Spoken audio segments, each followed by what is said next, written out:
Gujarat police ભરતી board દ્વારા લોકરક્ષક કેડર LRDની ભરતી પ્રક્રિયાને લઈને મહત્વના સમાચાર સામે આવ્યા છે.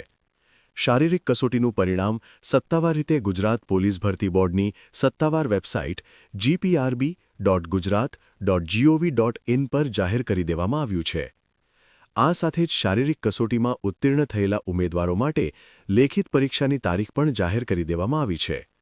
આગામી 14 જૂન 2026ના રોજ લેખિત પરીક્ષા યોજાશે. પરિણામ જાહેર થયા બાદ જો કોઈ ઉમેદવારને પોતાની વિગતો કે ગુણ બાબતે કોઈ વાંધો હોય તો તેઓ 8 એપ્રિલ 2026ના રોજ સાંજે 5:30 વાગ્યા સુધીમાં પોતાની રજૂઆત કરી શકશે.